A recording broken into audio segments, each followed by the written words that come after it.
Well, first up, we start this edition of news with a CNN News 18 mega exclusive news break. We're learning that Pakistan is now targeting civilian areas as tensions with Taliban continue. Many unarmed Afghan citizens and children have been killed in broad daylight. Small villages in Kabul and Kandahar have been bombed. 17 people have been killed so far. This includes 9 children.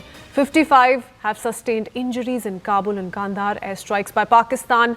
Remember, this is all a result of the strikes carried out all of Wednesday. Pakistani military has targeted, killed Afghan journalist Abdul Ghaffar Abid and another journalist Tawab Arman, critically injured as we speak. UN assistance mission in Afghanistan has also urged Pakistan to stop targeting civilian areas in Afghanistan. And as per sources, these are exclusive inputs shared by Manoj Gupta. We're also learning that Pakistan's airstrikes has targeted some of these schools, hospitals, residential complexes, all in Kabul, Kandahar, Khost and Jalalabad. These are some of the areas in Afghanistan that have been targeted, picked on by Pakistan. Going across to Siddhant Mishra, who joins us with more details. Siddhant, it's not just innocent civilians. Children have been singularly targeted. Also hospitals, schools, all of this has come under attack all of Wednesday. Give us a sense of what Manoj Gupta is picking up for us in the latest. Well, that's right, Katrine. This input has been brought to us by Manoj Gupta. In fact, Pakistan's inhuman approach to war-ridden Afghans. Pakistan targets civilian areas, kills armed Afghan citizens and children in broad daylight. Pakistan jets bombarded small villages, houses in Kabul and Kandahar. In fact, 17 killed, including 9 children, 55 wounded in Kabul and Kandahar airstrikes by Pakistan on Wednesday.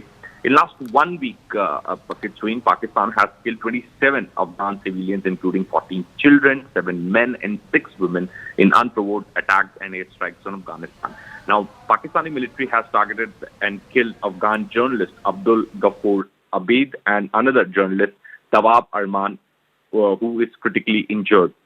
Now, Pakistani jets targeted residential complexes, schools and hospitals in Kabul. Struggling Afghan Taliban government facing shortages of medicine, medical supplies and emergency medical staff in Kabul and Kandahar. This is what Manoj is telling us. The UN assistance mission in Afghanistan urges Pakistan to stop targeting civilian areas in Afghanistan. In fact, UNAMA shows concerns on mounting civilians, including children, due to Pakistan airstrike. Now, the United Nations in Afghanistan on Wednesday called for an immediate end of hostilities between Taliban and Pakistan forces.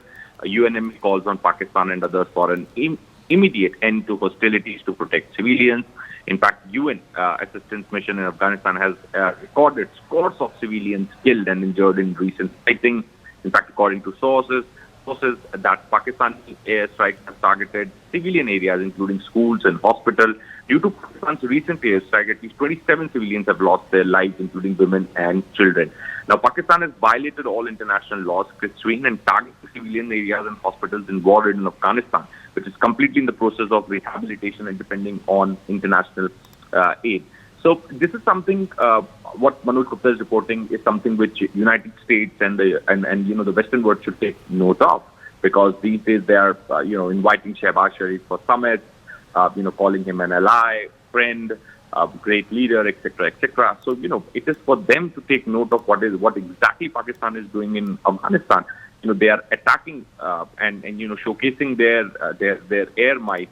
Aerial might on a country which doesn't have an air force, and the civilian areas, schools, hospitals are being bombarded. The civilian lives have been lost. So in fact, it's not something which the Afghan government is saying. It is now United Nations is saying.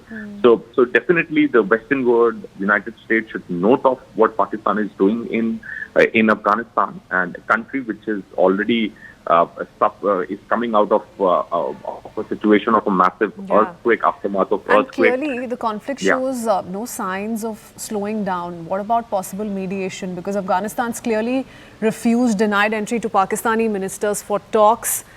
They've dialed Qatar and Saudi Arabia, for instance, to act as mediators. Are we looking at developments take place on that front already, Siddhant?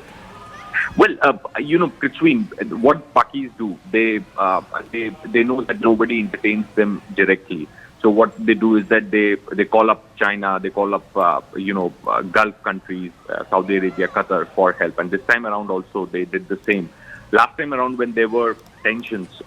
They reached out to China, and then China hosted a trilateral meeting, and perhaps we were told that his foes have been settled, etc., etc. But then again, the tensions on border reignited. This time around, they reached out to Qatar, to Saudi Arabia, to Qatar, and they were in fact trying to put pressure on, tried putting pressure on Afghan government through Saudi Arabia and Qatar. But the fact is, Pakistan is an aggressor. This was started by Pakistan. Kabul was bombarded by Pakistan, after which Afghanistan launched retaliatory strikes on Pakistan. And now, because they couldn't sustain the military offensive by the Afghan forces, so they asked for a ceasefire from Afghan forces after killing their civilians, after bombarding their schools and residential complexes. So there is very little ground media access to those places which have been bombarded, which are affected. Yeah. So ground reports are not very much in public domain. There's no access to the ground reality. So as I said, that since now the United Nations is saying that there has been a violation of human rights, etc., Western world should definitely be taking note of it. Many thanks, Siddhant, for joining us with all those details.